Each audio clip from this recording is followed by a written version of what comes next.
Welcome to Car House. This is a 3-Pedal podcast. I'm Al, and Dan and Mike are here, and we have Doug Pauly from PB European Services as our guest. I want to thank everyone for listening, and if this is your first time, welcome, and if it's not, thanks for coming back. Whoops. Hey, you nailed the intro. Hey, 3 out of 7? 3 out of 7's not bad. I'll say, practicing that one in the shower. Yeah. Dude, I have to read it because I'll just get sidetracked and I'll start stuttering. That was smooth. Yeah. Smooth. This is going to be a 2-part. I don't know where we're going to split it. So if you're listening, this is going to get split off halfway through and put in for next week because me and Dan are not here. Yep. Dan's going to a concert in Philly. Yes, sir. And I'm going to Disney. Hell yeah. No. So, no. Have you ever been there? A couple times. A couple to treats. But I wanted to bring up, I had a coworker midnight move out of the shop after the shop hours were closed. Yep. So I can go into that story, but I want to see if that's kind of happened to anybody else. It's happened. It's happened to us. Yeah. We had a guy overnight. The best part is we have remotes for the garage doors. So he didn't tell anybody that he was leaving. And just at night, one night, he just came in, took his toolbox, like rolled it out, towed it away, and then hit the button and threw it under the garage door. I mean, that's the way to do it. We came in to an empty slot. And like just the garage door button right in the bay. It was awesome. Was that? Yeah, it was awesome. Well, Jesus. I forget who. Honestly, we've had so many texts. I forget if he. I don't think he was great. He might have been. I don't think he. We didn't miss him too much. Usually, those are the ones that you don't. Yeah. It's like put it in the key drop. Yeah, I mean, something. I mean, if you have a silent quitter of like a good tech, then that's probably a pretty good indication that there's bigger problems in the shop. Yeah, than he left for a reason. Yep. But yeah, I don't want to be here tomorrow when this comes back. But ours, we knew he was borderline unhappy, but we had a guarantee. They took it away because it's April and there should be no reason for us to be short of work. Guarantee for the listeners is a guaranteed pay for flat rate. So if you're a flat rate tech, you get a guaranteed amount of pay. So like if you're there for 45 hours or something, you get paid at least 40. Yep. Even if there's not enough work for you. So yeah. We got the 40, but we've been getting it since like December, and we've been like really slow, and we're finally on the upswing. We're doing good now, but he, I guess, was sitting at 16 hours on Tuesday, and his 1-year anniversary was on Tuesday, and we kind of had a feeling he was waiting for the 1 year so he didn't have to pay back his sign-on. But Wednesday, he worked, and he left at 3 o'clock, went home, drove an hour away, must have cleaned out his wife's car, took the car seat out, came back, and 5:30 rolls into the shop, starts packing stuff up. Our sales manager walks through and he's like, "Oh, what are you doing?" He's like, "Oh, I'm getting some tools to do some work at home." And he's like, "That looks like a lot of tools for a side job at home." And he's like, "Whatever." And he let him go. And I guess he saw him walking back in to the shop, or to our service manager's office, and he put the key down to his box. And he's like, "What are you doing?" He's like, "Oh, nothing." And built-ins. You guys have built-ins. Yeah. So he didn't have to. He just had to unpack his box. But yeah, he left, and next morning he's always there at like 6:45. He's always early. And Rob's like, where's Paul? And I was like, "Oh, that's weird. He's not here. It's like 7:30. He must have banged in." And then manager rolls through and he's like, "Hey, did Paul call in sick today?" He's like, "He fucking quit." And I was like, "Really?" We all ran over to his box, started opening drawers. Like, "No, he's gone." He's gone. But yeah, he just up and left, and I farewell. Yeah. If we didn't, realistically, one more person needs to go. We went from 7 to 6. We need 5. We don't have the workload like we used to. It's definitely dropped off. But I think there's one more guy out the door. He's like, and he's already talked about it like openly. Yeah. That he's not gonna be here for the end of the year. It just a matter of when. Yeah, we've been busy with the amount of guys we had. We two guys left, but we still maintained like there's times where we're slow, especially in the afternoon. But we just like with the guys that we have, we're like okay, you know. If we took on another guy, there'd be times where there wouldn't be enough work to go around. You know what I mean? Yeah. So it's nice that right now we're kind of balancing it all out because with 4 flat rate guys, it's kind of like, you know, well, that's how it is. You got to make sure people are getting paychecks. Oh yeah. You know, and it sucks because it's like you know, when we're slammed, everybody's making a lot of money and then it slows down. And it's like you look at the annual income for these people who have been doing it for so long and you're like, why are they making less money every year? You know, and it goes back to just the industry and issues with it. And but like we always hire that 7th guy and we're like, we're busy. They put out a thing. He shows up. As soon as he shows up a month later, all the work dies out. Oh yeah, it's the easiest way to have work not be there is to hire hire somebody to else. have enough people to do it. Yep. Yeah, exactly. But like if we have 5, granted everyone's going to be balls out and it'll probably be stressful, but at least you're making hours. Not like, you know, especially during winter. Yeah, winter was tough this year. Yeah. Oh, I took a guarantee. I mean, you said you slowed down at your shop. Oh yeah, we this winter was like nothing I've seen in probably 20 years. Yeah. That's what Yeah. everyone, you know, Greg at Audi said it's slow. It's the slowest I heard he's them. ever seen it. Same with me. Like I was like shocked. I'm like, this is a terrible winter. Yeah, I've never for needed a the lot of guarantee. reasons. Yeah, it was like we had a lot of parts people come in. You know, they cycle through, you know, throughout the day, and one of them was like, "Yeah, you're like one of the few places that still has like cars in the parking lot." Yeah, you know, it's like we held out one of the longest from Yeah. what we've heard, but you know, it was definitely a tough winter. yeah, that's good though. At least you had cars. Yeah. Oh yeah. Yeah. It was Not like, the ones you wanted, probably. It was good because we got to catch up on everything that we didn't. That it was like stuff that hung around. Where it's like, all right, cool, I'll get to it, and you know, want to like stuff that had no like limit on like, oh, I need this done in 2 weeks or like whenever you get to it. Right. It was like, all right, cool, cool. it's hung around, it's, you know, and it's like, all right, cool, we'll chip away on it for a day here, a day there. But it was nice this winter where it's like, you know, we were able to make it work with stuff like that we had hanging out. Where it's like, all right, cool, I can finally, you know, stick an engine in this, or I can finally, you know, get that apart and get it going. So Was that a water-cooled Vanagon engine that you were working on the other day? no, there is no Vanagon in my shop. What was that? No, it's nothing I like to admit to. Oh, okay. All right. So I was gonna say that's unorthodox to see that from you, obviously. But I was like, that's probably one of those projects that stuck around too long or something. And Yeah, it was it was a neat one where it kind of worked out in a weird way where it's the guy had 2 of them, and he bought one years ago. We did the engine on, and he drove it for like years and years, but then he wanted a camper. So he bought the camper knowing that it's like, okay, cool, like at some point I'm going to have to do everything that we did to this one, to that one. He just didn't think it would be this year. So we all summer long, it was like, hey, I got a coolant leak here, I got a coolant leak there. And it was like, okay, we're putting the fingers over the holes in the boat. And, you know, so it's like, all right, cool. Like I think we're fixing the holes and the next weakest link is showing up. And it finally got to the point where he lost one of the head gasket seals, or the head. Yeah, you know, they call it the head gasket, but this is like an air-cooled motor that they water-cooled. It was a flat 4, basically 2-liter, like the air-cooled bus motors. Yep. But they just basically made it. They almost put a piece of They almost put a piece of like door weather stripping around to seal the water into the head. Prior to Porsche doing it too. Yep. And so it worked. Mint. Oh yeah. Was that what year was that one? 87, 86, or the one in the shop? Yeah, I think it's an 89. Okay. Yeah. And but he ended up, like, we were getting ready to do his, and he ended up finding a guy in Jersey who had just done one, and somebody had run a stop sign or something and annihilated the front of it. You know, really? Annihilated the guy's van.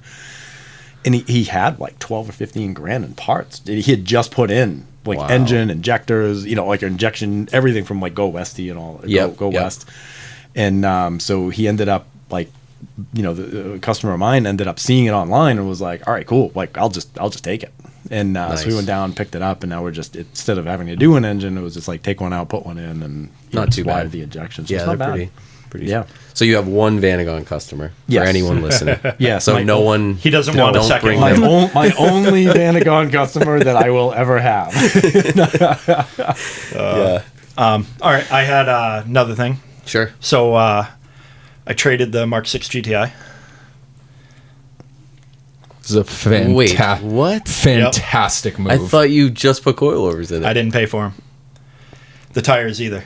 Oh, okay. So it's been something that's kind of been in the works for like a week. Yep. But he had it towed. It's my parts guy. So he's been sending me GTIs. Not Scott. No, Steven. He listens every week. Okay. All right.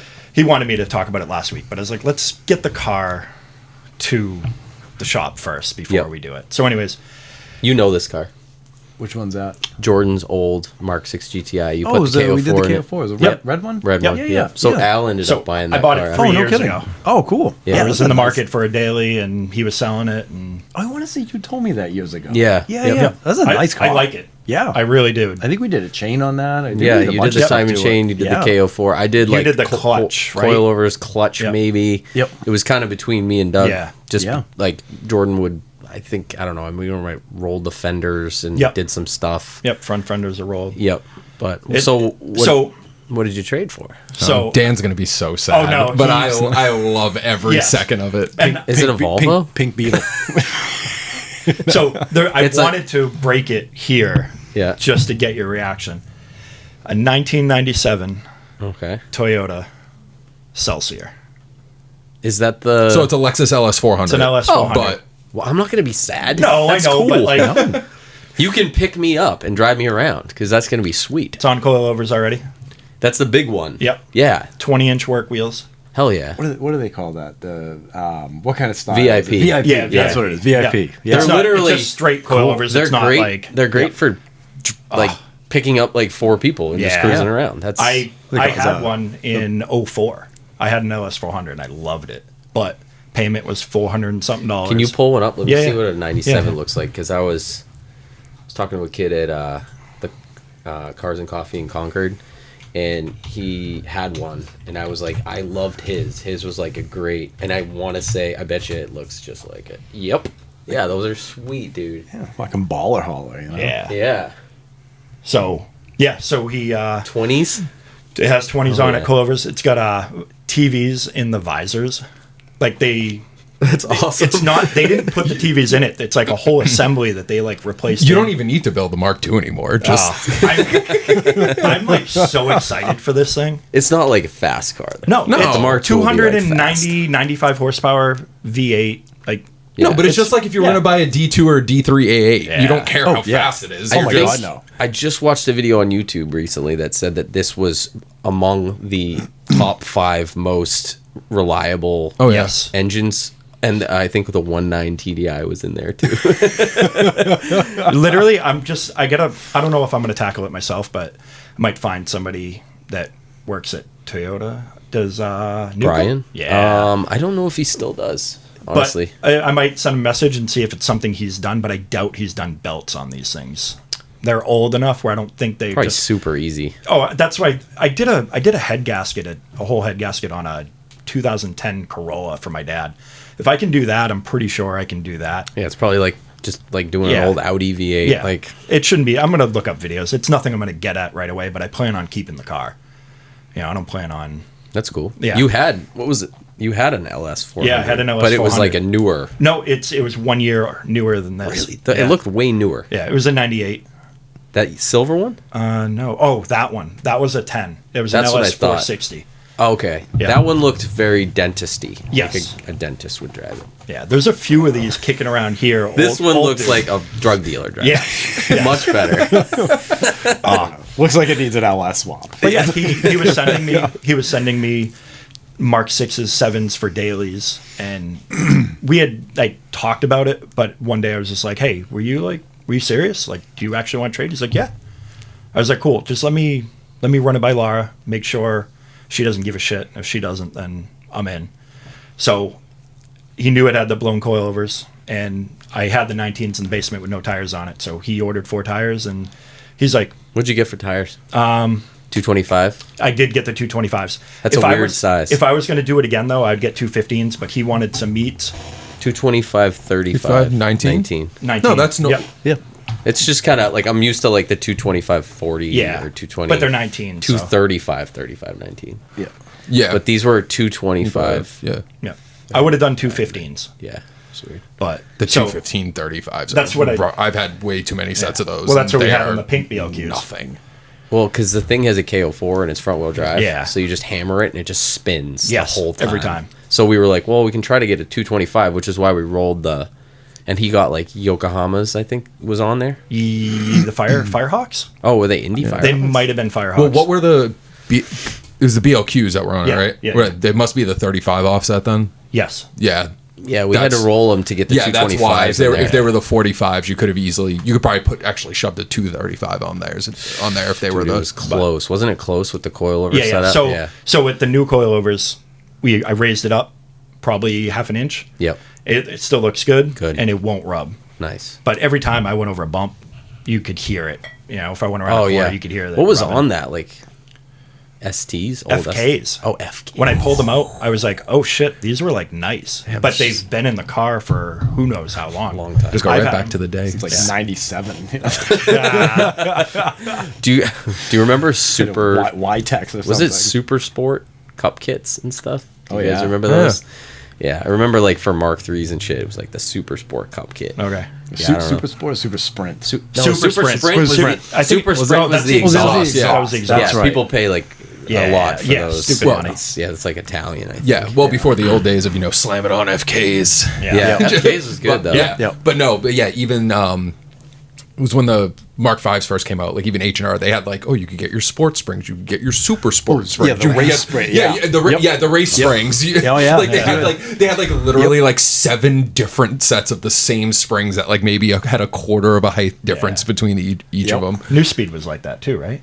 They had the sport and the race. They still Yeah. do. They still have the Yeah. sport and the races. The race is bad though. You know what Oh, I yeah. You know what I With came across stuff. the other day? I was looking at my old Waterfest pictures. Speaking of New Speed, I Yeah, haven't talked. I had a customer. He came in and he had a set of New Speed wheels, and that's what made me think of it. It was like, as I was looking through pictures the other day, and it's like, you guys remember the Nude Speed girls?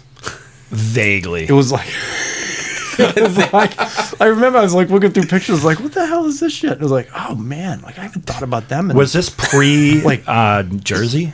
It was pre-Jersey, but they were still big in like, I Yeah. think it was like 04, 05, something like that. And it was Yeah. like, I was like flipping through Where was pictures. Waterfest prior to Englishtown? Do New you- York, but I don't remember No, where. it was the Montclair State University, I think. I think you're right. Yeah. That rings a bell for me. Yeah, I want to say it was Montclair I never State. went, but yeah. Was the other thing? Did you ever go? There was a show prior to Waterfest every year. It was like spring show and go. Show and go. Show and yeah, go, yeah, right? at the track down in. Wasn't it the same track, Englishtown? No, Oh. it was in Rhode Island on the Mass border. Okay. Yeah. Show and go. It was like, I forget what speedway it was at, Okay. but yeah, they like let you on speedway and stuff like that. You know they still do dust off. We're going Sunday. Oh no, that's what I'm thinking of. Yeah, Dust I was off. gonna no That's because what I'm thinking of. So they did a They show, did show and go at Englishtown. You're right. Yeah, and I yep. guess it was always good. It was good Yeah. because it wasn't a million degrees. Yeah. Yeah. So I Yeah, actually, I just listened to a podcast the other day and they were talking about it, and I was like, why didn't I ever go to that? Like, because it was yeah. so hot at I Englishtown. got torched Yeah. every year. Oh yeah, well, Yeah, one so year. bad.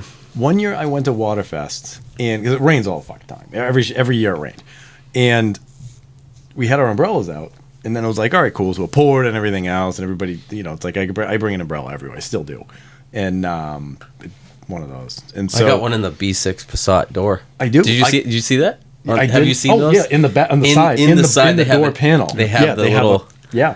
Pretty cool. And Pretty cool. but it's like everybody makes fun of me because I put my umbrella in my cane. It's like I have my sunglasses, my umbrella, and my cane because I never have the same car. So it's like, okay, I have like the 4 things that I move from car to car to car to car, and so I still carry an umbrella. And so it got hot and it was sunny again, and so we're walking around with an umbrella as a parasol, and it's like like a 470 degrees in the sun. and everybody made fun of me. Everybody. It was like, what the hell is that or whatever, and everybody got burned. The next year, Everybody had umbrellas. everybody had a fucking umbrella. It's pretty smart, actually. Right. It's pretty smart. Or you can get one of those hats that's an umbrella. I know. Oh yeah. Yep. That's funny. But yeah, I don't know. I'm gonna. So Tim's coming up tomorrow morning. He's gonna retune it. He's gonna bring up his laptop. So we put the hell yeah. KO4. I took it home and then took it back and engine light flipped for the O2. I think you were talking about that. No. The Toyota for a No, second. I was no. like, what? So what's Tim's- he gonna do with that? Yeah. So he's gonna come up. He's gonna reflash it real quick. Then Monday we're actually gonna exchange titles because he's been on vacation all week. He just came down, brought the car. Has he and driven left it? The GTI? No. Oh, No. he's gonna be like, wow, this thing's sweet. Last night he's like, how like fast is it? And I'm like, it's pretty It's a fast for po- like it's what the it is. definition of a pocket Yeah. rocket. Like it's just it's so Yes. good. The boost is just He's like, it's well, good. pulling a Porsche. I was like, maybe a non-turbo. It runs out Yeah. of steam, but like around town and like lower RPMs and stuff. Yeah, it yeah. just Oh yeah. you know, If you're just- trying to KO4? yeah, Oh yeah. if you're trying to Mark 6? dip in and out of traffic, it's perfect. the What- Jordan's car. Yeah. What kind of software do you have on that? Unitronic, which How do you wouldn't like be my choice. okay. I like UM. Okay, because But- that's what. Because I need. I did. I still haven't even fired the fresh motor, but I just did one on Alexis's car, and I did the KO4 and everything else, and rods and new Yep, piston, yep. top to bottom. But I deleted the secondary air, and it's the funky like 3 oxygen sensor car. Yeah. and so I need to delete the secondary air and some of the cat stuff. So I don't know if I know United Motorsports. I don't think they do the delete stuff anymore. But I don't know. I don't think Not I don't think sure. anybody I don't does think the anyone delete stuff does. anymore. So you can do it out of Canada. That's Yeah, why I think Unitronics. Unitronics can do it. So Yeah. the ECU crashed on me when I was trying to detune it for state inspection. Yep. It just shit out. Yep. Sent it up. They're like, yeah, it's done. Yep. So I bought an automatic ECU. Yep. Shipped it up. They recoded it, sent it back to me. But then I had to have Dan flip it to manual. Yeah. So Oh, yeah. I wasn't even sure if I could do it. I 'cause wasn't back in the either. Mark IV days. You couldn't. No, but on couldn't. the Mark Fives, you could. Yeah. So I I found something online and I was like, hey, just do this and this. yeah. And We it went into worked. the ECM. Obviously, it Yep. was pretty easy. Just changed the long. Yeah, it was coding, way but- easier. It was so easy. I was mad I didn't do it pre Yeah, I honestly, But- it was literally I just hate an error I hate late, right? bothering you though. That's the other problem. Yeah, I know it is what it is. He made me replace the EOS top with him, I saw that. and he doesn't.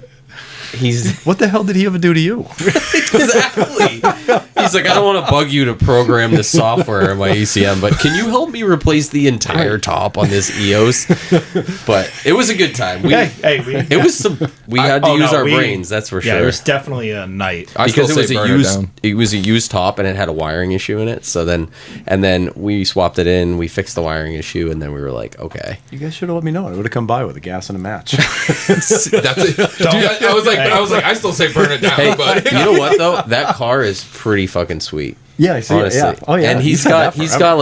got like a Unitronic Stage 2 in that yep. with the DSG. The thing rips. That's a 3.2, isn't it? No. Mark 6s came with just Two the 2 liters elements. only, yeah. It was only the Mark the 5. Mark No, yeah, five. so we were talking about that a couple weeks ago in our group chat, and we were like I think it was 08 or 09 where they did the 3.2 EOS, and I remember I drove one once, and just having the top down, listening to a VR, I was like, That's why I want to put mine. If I don't- That's why I want to put mine in my TT.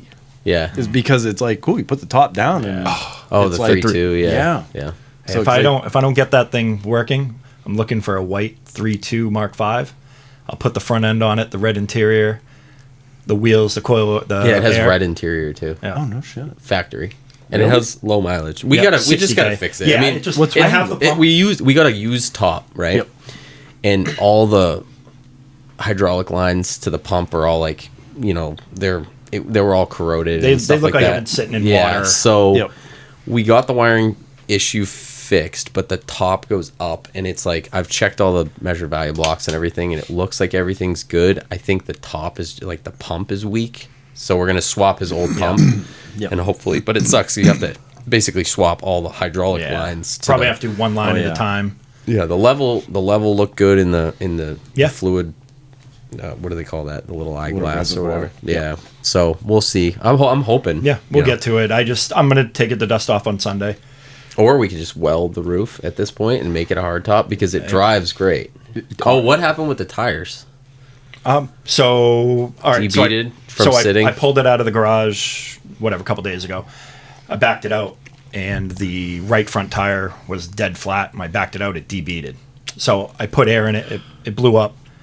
I come out the next morning, right front's 20 low, left front's 10 low. Air it back up, take it to work, take the tire off, dunk it, nothing. Spray it, dunk it, can't find a leak anywhere. And it was down 5 PSI. Those are stretched pretty bad, though. Yeah. Right? Well, that's the other thing. I think because I just put air in it and then didn't touch it. Flip It just didn't. right. It didn't. Might not have seated all the way. Yep. So I got home last night, went out this morning and checked it, and they were all at 40. So I was like, all right, just kind of need to be driven. But you also had a problem at your house. Yeah, when I was just there. because it sat. It just sat for 2 years. with the stretched tires, and then also it was like aired out. Too. Yeah. So it was like probably not helping it at all with the fenders. Yeah. Like, So I'm but going to I was check gonna it say you tomorrow could morning. bead seal them. Yeah, well, that's what somebody else said. Just we can break it down and bead seal it. I'm like, I'll deal with it as long as whatever.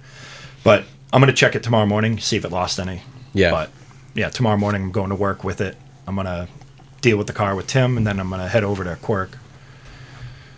You know, go get some parts. Cool. Yeah. So, but yeah, and then hopefully it'll be ready to go on Sunday to go dust off. Ryan LeBlanc messaged me today. Wants to cruise down with us. He's picking up wheels down there. With the coupe. No, the Passat wagon. Lovely. Yes. So he wants to He cruise has a down. B6 Passat wagon. He's trying to make it an R line. Yeah, he's doing He's doing a full dreamy stuff. Yeah. Cool. Yeah, he's into it. He has a lot of cool projects too. Oh yeah, he always has. Yeah. Yeah. I sold him my daughter's. You did a Jetta coupe. Oh yeah, two.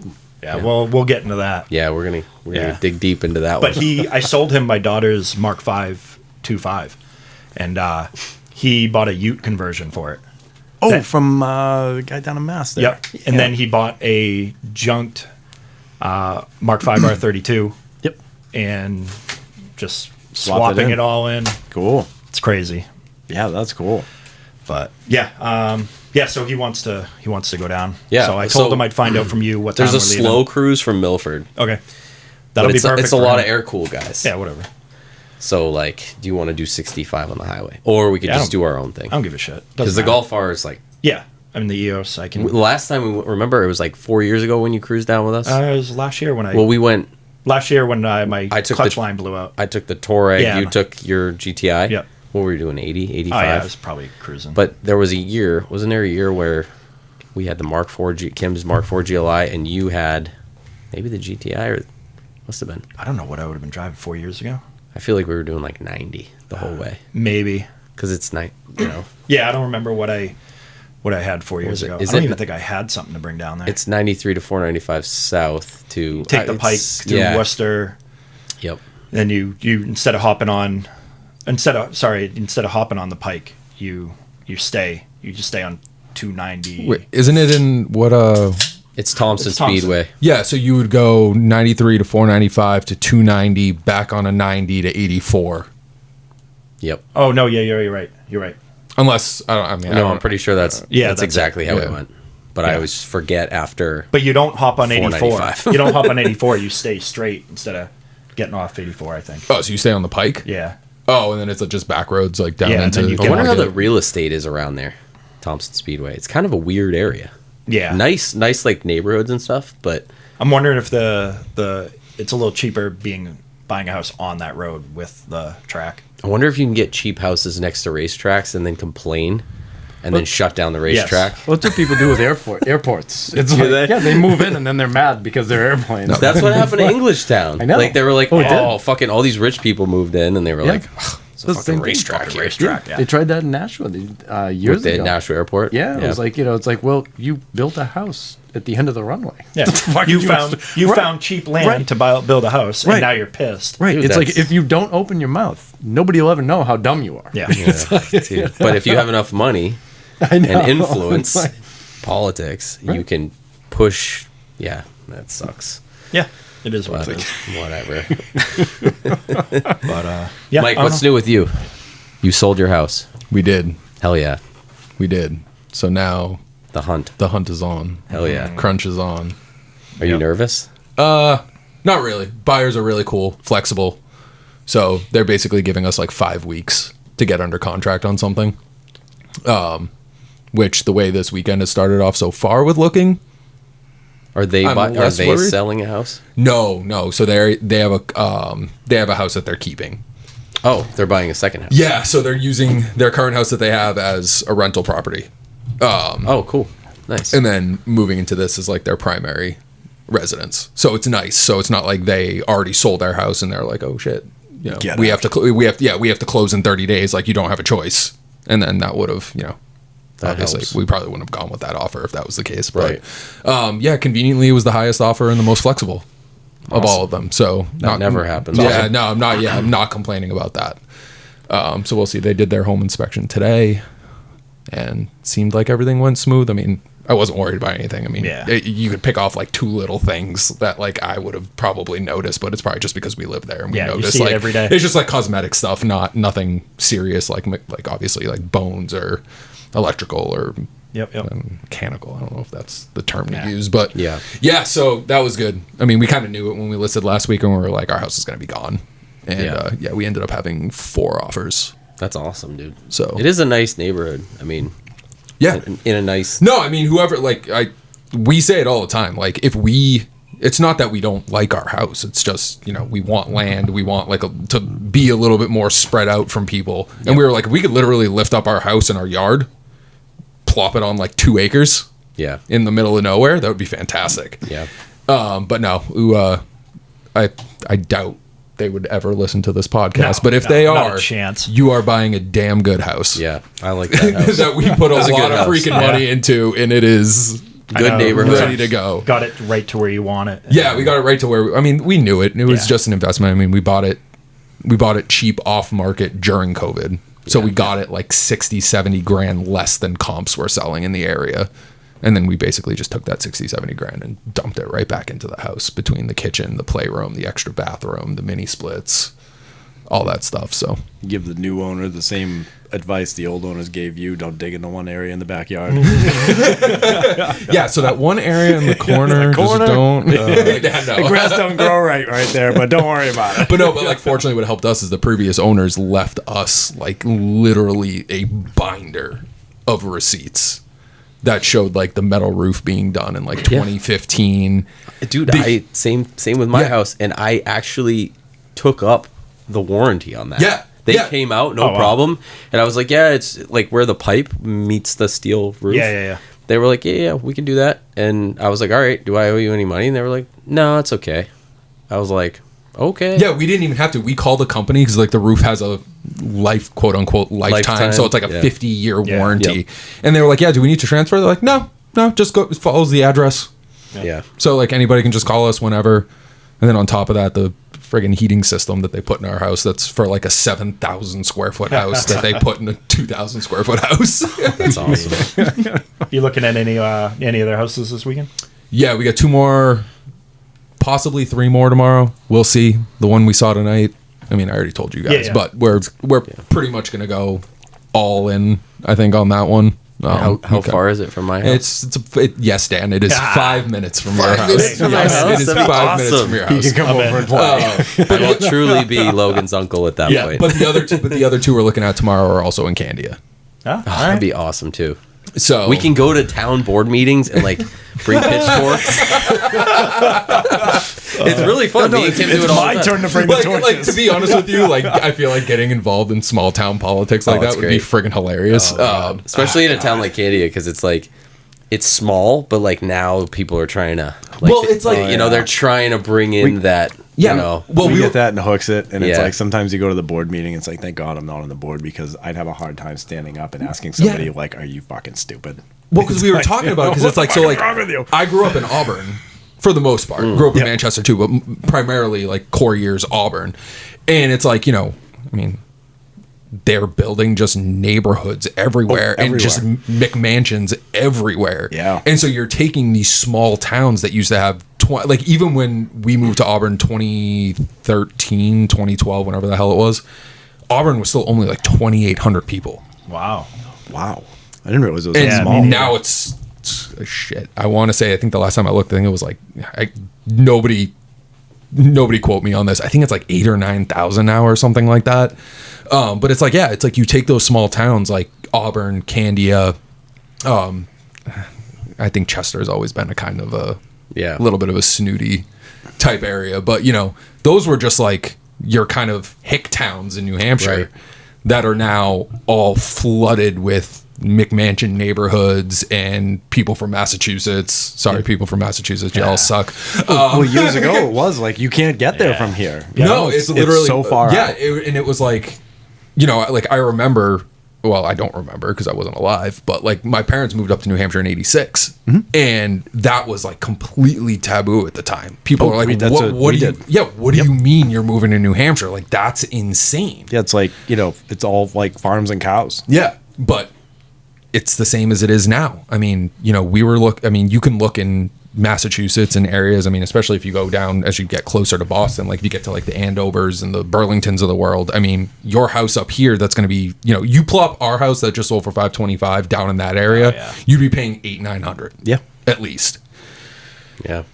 And that's also part of the reason why we're looking kind of where we're looking, because if I go to an open house and see a bunch of Massachusetts plates, you just know that you're not getting the house because someone is going to offer. We looked at one house a couple weekends ago and there were 2 Massachusetts plates, and I'm like, yeah, forget it. It's not happening. Yeah. Would you say population might be? I think it was like 8,000 or 9,000 now. 6,100. 61. Okay. Approximately. What's Candia? Look it up. It seems like 8,000. It's just it's not like that. But still, I mean, it still has considering like what the it was. smaller town Right, but it's feel, like- but it's not. It's like. But there are it's enough of a population growth where it can change the town dynamic or the politics 4,100. and everything. 4,100. 4,100. That's it. Yeah. You know what's funny is like the majority of those people are probably 55 plus. Oh yeah, they're all old as shit. All moved there and then kept their houses, and then now what I've been seeing is people that are like, oh, we want to move somewhere else, but we know this land is worth a lot of money. Now they're trying to build like 55 plus communities and stuff. They tried to put one on my road, and we like had to go to the town remember that. meetings and like fight back. And this one guy who has a ranch right on my road, he was like probably the smartest dude I've ever heard speak publicly. And he was like, how are you going to tell me that these condo units right across from me with all this light and everything isn't going to affect my property value? And like everybody on the board was just like, yeah, because they don't care about They you. don't They care about the income obviously. they're going to see Yes. from tax The and stuff taxes. like that. but and dude, what like have you. this was this was the first time where I actually saw something, and he took it beyond this court, because they basically said, no, we're not going to approve the what did they call it? It was a conditional use permit because it wasn't an arterial way. Yep. So it wasn't one of the main, roads through the town. And basically, so he went to Superior Court, whatever, and they shot him down. They were like, no, it's not going to get approved. So it worked at like from the grassroots level of like, hey, like this, and they did studies of like traffic studies and everything. They're like, this isn't going to affect traffic. And we're like, dude, you're talking, he had 100 acres, right? And he can build like 18 houses, but he wanted to do like 35 or 40 like little condos. Yeah, it's an subdivide. Odd way to it's like to increase the density of the population. We had something similar happen near and us. honestly, with those things, they just built one in Auburn off of Exit 2. Yep. I think right across from like Auburn Tavern. They did. You're right. Right. Those things, because like my parents. Those are houses though, right? It's a 55 plus. It's a 55 plus okay. community, but their houses they're smaller. They're Smaller like lots. Yeah, they're like two. They're like 2 bedroom, 3 baths, like 1,300 square feet, 1,200 square feet, or something like that. They're not big houses, but my parents went to go look for shits and giggles because they were like, oh, maybe we'll downsize, whatever. Fucking things are like $900,000. Oh my god! I think about selling my house for that. And it's like what? It's like, dude, like my house is like 7,000 square feet. Come on in. It's just like what? That's crazy. Like, I'm sorry if I'm like retiring and looking to get into another phase of my life. It's not spending. It's not spending Well- $900,000 on a house. People like the proximity and the convenience, and also I think it's like you get older, you don't want to be, I don't know. For Like, for 900 I mean, to have neighbors that are close and to have like a neighborhood, But dude, did you see the ones in Candia? You'd be reading. No. The town in the center. No. That was one that got past the board. The worst part is the guy was on the board. So everybody's like, how did this get passed? He got like 18 units in like this small condensed area right next to a playground and a cemetery right in the middle of town. Well, at least they have a short journey from. We said, dude. But dude, they're $750,000, Yeah, and they're all yeah. attached. Yeah. It's crazy, and it's like they're all they're all townhouses. identical. Yeah, geez, that's They gonna be look- great. Build a Graham- mortuary across the street and get a good deal on the land. Yeah, there we go. Business opportunity. We'll build a mortuary. Oh my god, we need to monopolize. Well, I on mean, this. what are you going to do when Grandpa drives his LeSabre through 7 houses? Dude, what's crazy though is like the front looks really nice. They did really, really nice materials. Like it's yeah. very modern looking, but then the back, it's like the same deck, and it's like 12 of them. Yeah. It looks like the projects. I'm like, what the fuck, dude? $750,000, and I guarantee people will pay that. Oh, absolutely. Which is nuts. Like, so the most, I mean, well, I guess we're getting on a house tangent at this point, whatever. but I mean, so like we're looking at houses. So like we were looking in Pembroke, right? Because Pembroke was one of the towns. We were like, great, if we could live in Pembroke, Pembroke is like, nice. yeah, good schools, right? The boys would go to Pembroke Academy. So like, there's nothing wrong with that. Everything for fucking sale in that town is this one builder buying up land. And there's like, it's this typical stuff, like Yeah, it's the same house. 3 or 4 styles of house. They all basically look the same. Yep, they're all mirrored, or they add. They're all between 740 and like 800,000. But then you look at the plot of land and it's like, oh, you have an acre of land. Yeah, cool. Straight back.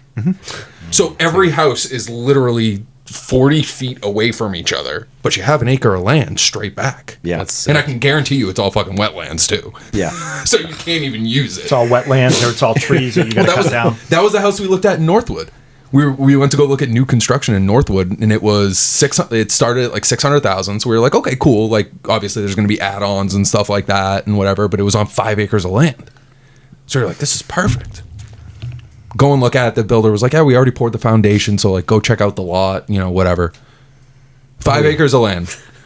They didn't tell you is that 4.5 acres were wetlands. Yeah, it's all swamp. So the house is literally 15 feet from the road and 50 feet to the neighbor next door. But then you have 5 acres basically to your left. Right. And it's just like, what? That completely defeats the purpose of living on 5 acres when you can watch your neighbor take a shit in their bathroom next door. Be like, can I take just the half an acre that I'm going to use and you cut me It a was deal? just like, I get what you're saying though with like the neighborhood thing, because I loved my neighbors in Hudson. I like literally, and it was funny when I moved in, I was 22. This was like, it was 2010, and I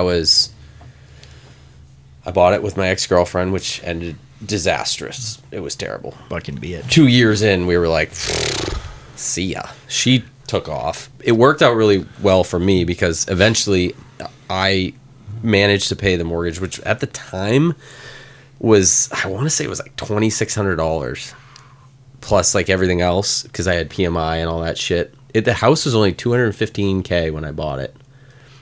But it was like I wasn't making any. I wasn't making. That's right, because you had roommates, and that's right. Yeah, that's so I right. had. It was a big house though. Yeah, it was a nice house. When we moved in, like none of my neighbors drove Volkswagens. And then when I left, I think you were saying that like a couple Look at weeks this ago. That, like the market guy across the opportunity. street ended up. I opened those 2-car garage door. I mean, the first weekend I was in there, I was doing like a brake job on a Lexus actually, and like I didn't even have furniture, and that probably was why I broke out with my paid girlfriend. for the furniture.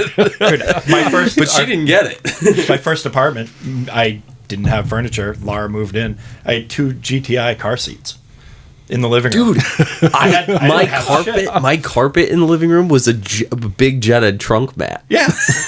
You make do with what you got. Jesus. When Kim moved in, she was like, "Why is there a couch in the dining room?"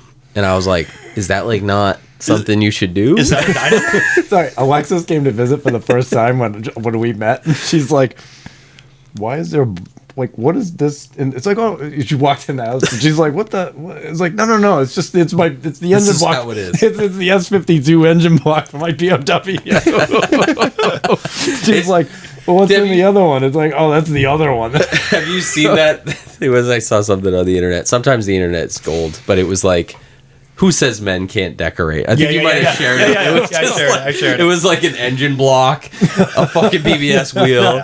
But about the neighborhood thing, like, I had an acre there, and the 2-car garage was nice, but like now we have like 3, and like I don't have neighbors on top of me. I loved my neighbors, but I can see like where the land thing is like, Yeah. hell yeah. Well, it's really funny now because like that house that we looked at today, I'm not going to give away any hints because if any listeners are looking for a house, if you step on my toes on this one, I'll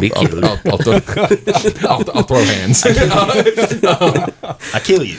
But it's like, Burn it down so nobody can have it. it's down a road where it's like, it's not a development, but it's clearly a builder bought a plot of land and built houses.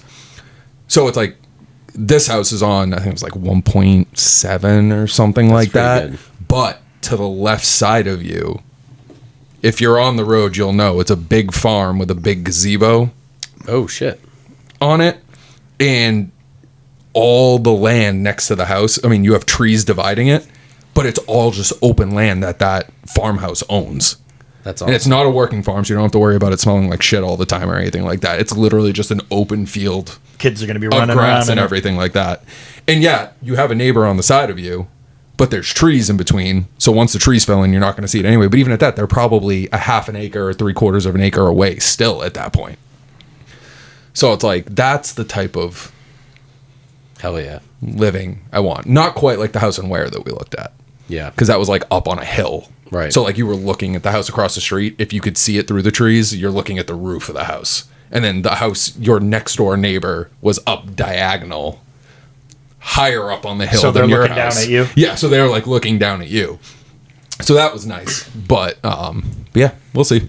I'm not going to get my hopes up. No. But You can't because this is the most competitive real estate market in Yeah, it the sucks. country. Oh, yeah. I guess. I mean, the only good thing is like I feel good about where we've been offering because we've been high bidder on 3 houses, but just lost because of the contingency of selling our house. yeah.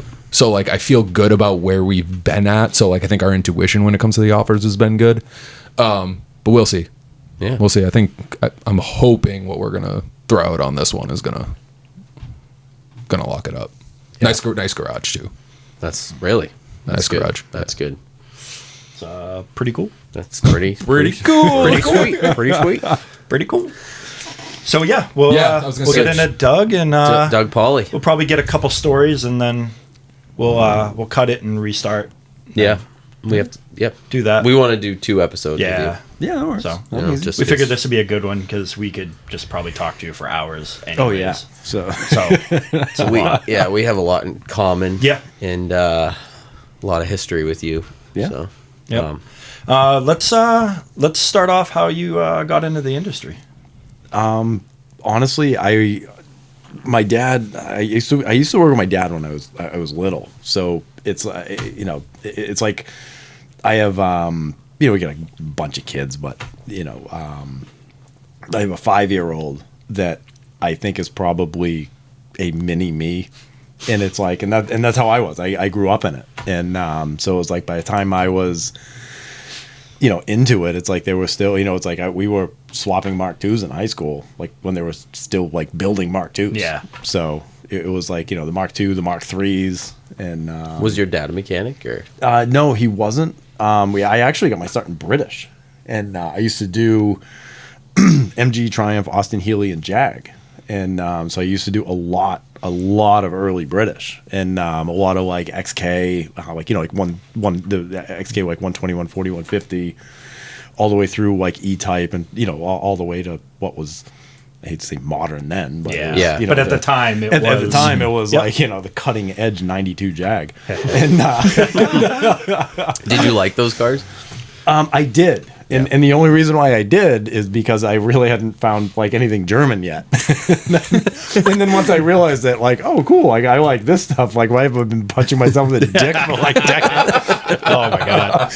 And so it was like, now it's like, all right, cool. And even to the point, like I had been out of it for years and years, and I bought an old MG. Like, I don't know if you've ever saw that one, but I bought an old. It was like I feel like I did at one point. I mean, you have a lot of cars. Yeah, so and you've had a lot of cars. And yeah, so it's like I got like, cool. Like, my dad had, I think he had. I don't remember if he had passed away by then or not, but it was like, I found like randomly came across something and went to look at it. Because it was like, okay, it's either going to be too good to be true, or it's not. And I'm, it's like one of those things. Like, I'll go take a look at it, so I don't have to buy it. So I ended up with it. And famous last words. I know.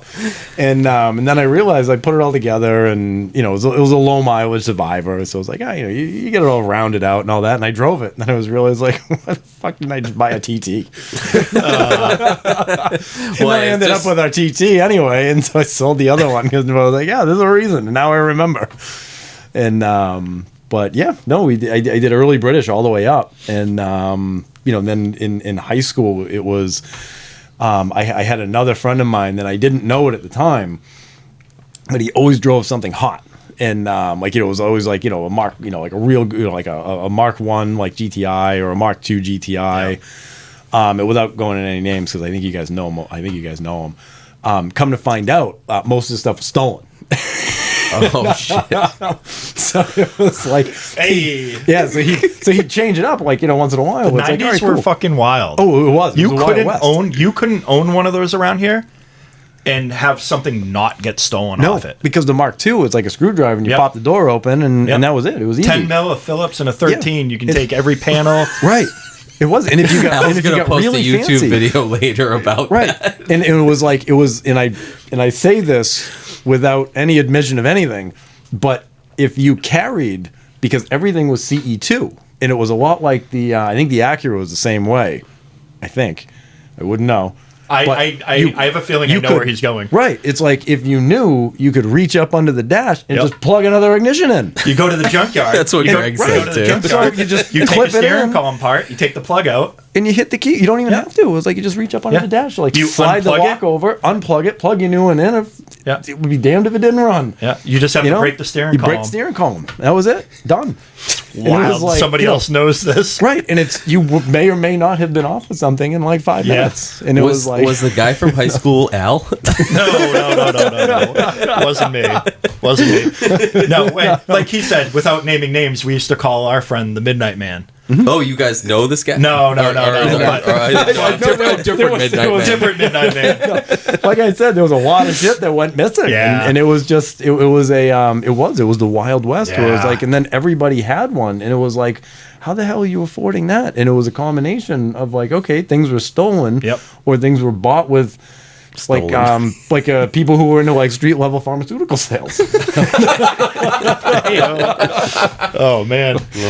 But it was just wild. One of Lara's old boss from Payroll Matters. She had a Montana green GTI in like the 90s. Like it was probably one of her first cars, whatever. And it got stolen. And like she always joked around that I knew who did it. Like after they had met. You know what I mean? After they'd worked together for like a decade, they always joked around that like I knew who did it. I go, swear to God. As she comes over and Al puts a sheet over a Montana green GTI door. I mean, it was like 15 years after the fact, but let me give you the torque. No, don't look in there. No.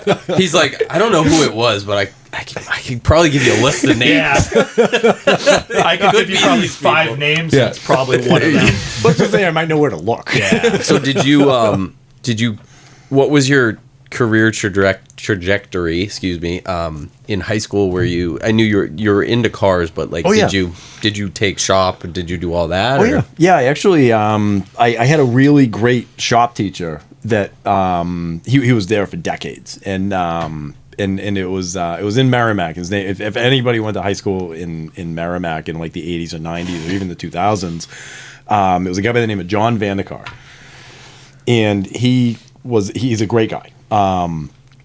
He likes to embellish a little bit on just about everything, but when it came down to a lot of like the methods and how to do something correctly and how to get something apart with a torch and how to weld and all that, like he was very influential in my life in high school.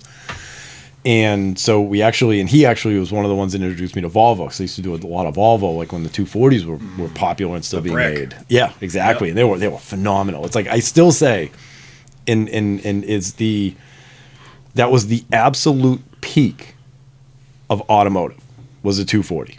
It was like, it was one of the best cars ever made. And it's been downhill from there on the Germans. And if they still produce that car today in some variation, like even exactly the way it was, they were serviceable, they lasted. It was just a phenomenal platform. Yep. And but then I ended up in high school. I ended up doing a bunch of stuff with those, and then I ended up getting into upholstery.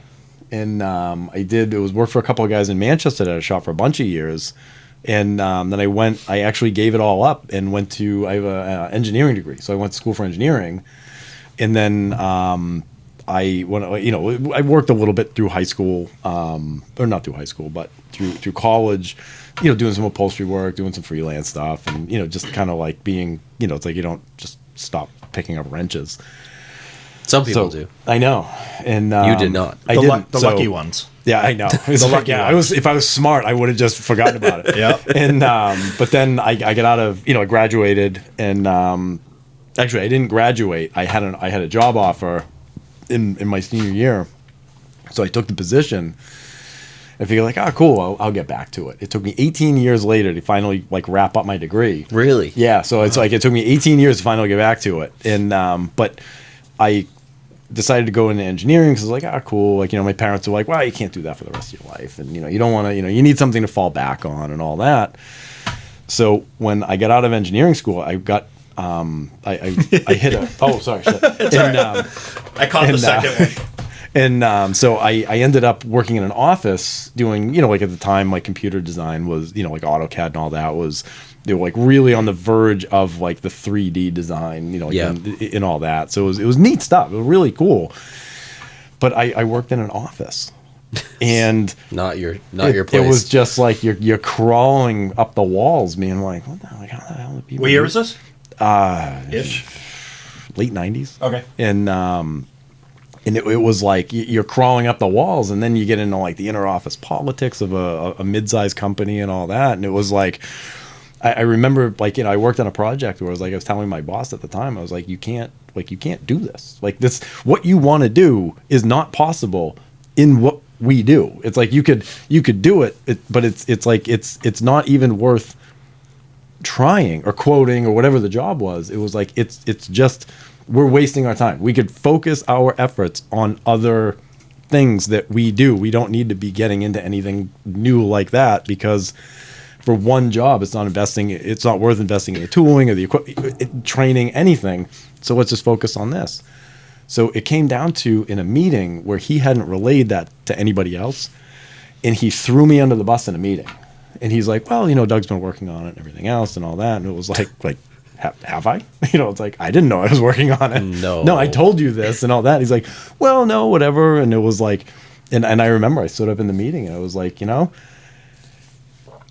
go fuck yourself.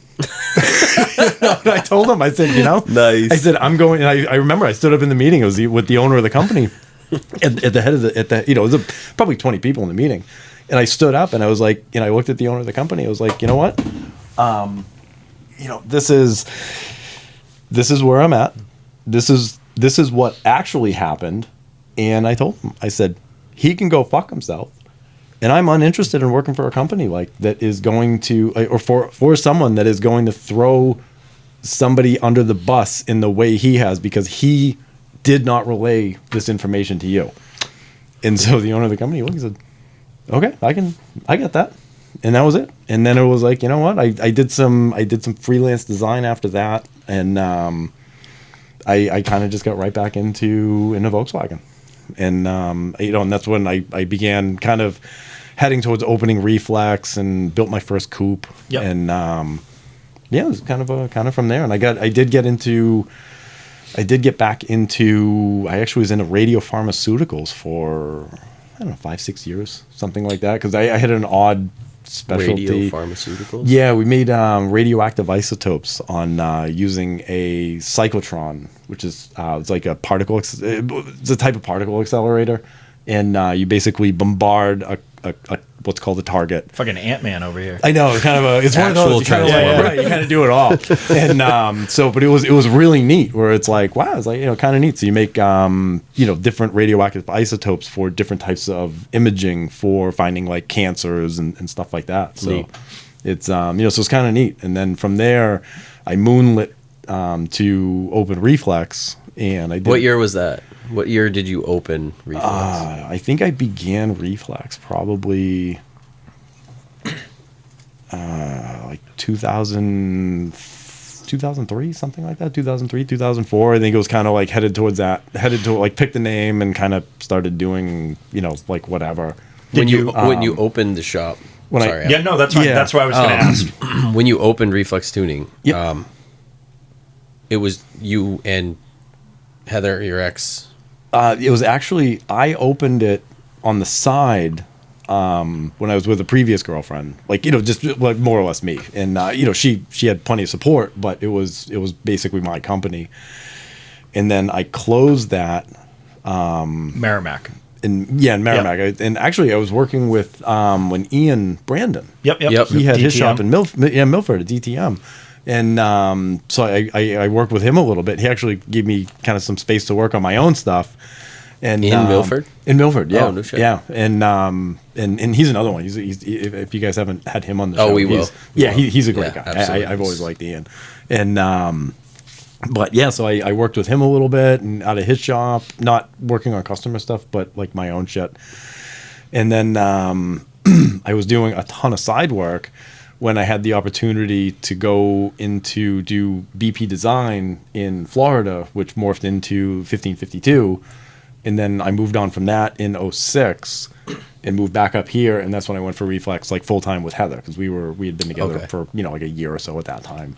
When you initially took the leap to actually, okay, so just to backtrack a little bit, you said, was it 03, 04? Yeah, That yeah. you were That's when I was were like- you working somewhere else and it was Yeah. kind of more side work? Yeah, it was like a side work thing and do some like diffs and, kind of, there was a bunch of kids in Nashua that, actually Ryan Roblank was one of them. Okay. And Ryan Yep. had given me a hand with some of the other shit that I needed a hand with, because he was one of the few people I know that could TIG weld at the time. And so he'd saved my ass more than once over the years. And so it was kind of neat. It was a really good group of kids. Not kids, I say kids. But They Hey, were everyone, kids, right? everyone's a kid to I me. look back. I know. Everyone's a kid. I look back and I was like, shit. I still call Al a kid. Yeah. I know. I'm That's like, what that kid's it's like. nice. I know. That's what I always say to Alexis. It's like, He's a nice kid. It's like, he's a nice kid and all that. And it's like, my God, like, it's like, He's 50. I know. It's like, I know. It's like all of a sudden you realize you wake Yeah. up and it's like, fuck, I'm old. They're like, I'm the old guy now. I know. Yeah. Isn't It's that like- weird though with car guys? It's kind of like you're still always a kid. I know. Like you're just like, we just didn't grow up. Yeah, the toys are just more expensive, and you Yeah. need Oh, a bigger shit. toy box. Yeah, It's just big Matchbox cars. Exactly. So it wasn't like you were just like one day you were like, I'm gonna open a shop. This is gonna be really scary. You kind of kind of transitioned morphed into into it. it. Yeah. Yeah, So it Did you start like out of your house first, or did you just go right for like a shop? I like I said, I worked with Ian a little bit, and I had a place in Amherst that I was working out of a little bit. It was like it was like new at the time, but it's a lot of you see them now, where they're kind of like the car condos, where it's like you get the garage that's heated and you can put a lift in it, stuff like that, where it's like you Like can the industrial park. yeah, and but they were like bigger units, where so it was like, so I had a nice unit there, and it just kind of, it wasn't really a business at the time, like, and it was like not in, it was in did your Amherst. day job pay for Yeah, the rent and everything? Yeah, it was like, so it was nice to So have paid that. for your hobby. Yeah, and it was like, and it was more of a hobby, and you kind of do like, I could put a diff in for you. I could Yep. do, it was kind of a, it's like, yeah, I can help you out with that, or I can, do the head for you, or whatever it was. So it was kind of, you kind of build it a little bit, and you just kind of meet everybody, and you get a little bit more well known, but then it was like, I stopped doing that when I went to Florida. Yeah, And, so you opened a shop with someone else down in Florida. down in Florida. I had a partner down there who eventually opened 1552. Yeah, Okay. yeah. It was the company that we owned together morphed into, I think and it was kind of a odd one where it was like he had 1552 in the 90s, and then we did ours, but then when I was transitioning out, it was like the company started doing business as 1552. Yeah, because it wasn't 1552 VW Sport at one point. It was in the 90s. Yeah. And then there was a big... And they got into it with Volkswagen, I Volkswagen, guess. because they're using the name. Oh, yeah. Yeah, Yeah, and they that did was not like it.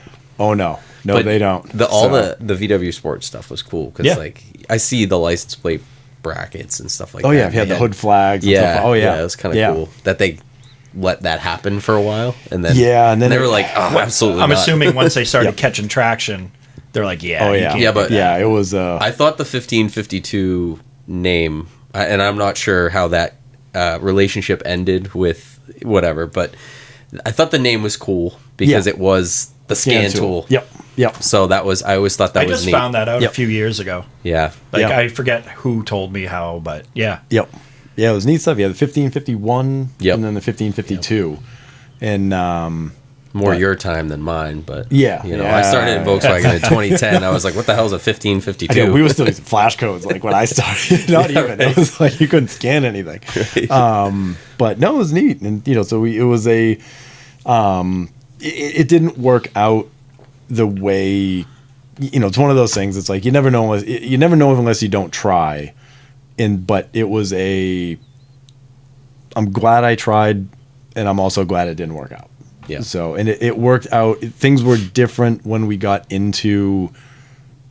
I think we both may have had different ideas of where it was heading, and between our original business plan and scope, when we were working remotely together, changed by the time I arrived, and it was almost like when I left here, it was one set of expectations or one set of ideas or whatever. Yeah. And by the time I arrived in Florida, reality was different. Did you move everything down there? I moved everything. And I had a condo that it was like, okay, I didn't want to sell, so I just bubble wrapped it and basically packed a moving truck with I was the shop. And I packed up all of my tools and equipment and everything and brought it down. And so when I moved in, we had a whole shop. And then when I moved out, it was an empty bay. So, but it was a mess. It was one of those things where it's like I wish him well. Yeah. We just weren't meant to be partners. So, it was one of those things. There's always something to take away from it. But I was glad for the opportunity to try, but I was very glad to be home. So. So you moved back here. Yeah, then I obviously. moved back here. Yep. And that was the end of November because we ended up arriving in Jersey for Heather's dad's birthday, and I think we arrived back in Jersey on his birthday in 2006. And then we moved up here and opened what's now Reflex. And that was originally in Merrimack. Yep. Yep. Oh, in Merrimack. Merrimack was the first one. Yeah, at King King Street. Street. Yeah. And because I'd known John since I was Did 10 a years little. old. That's did a, where did you- a little work there.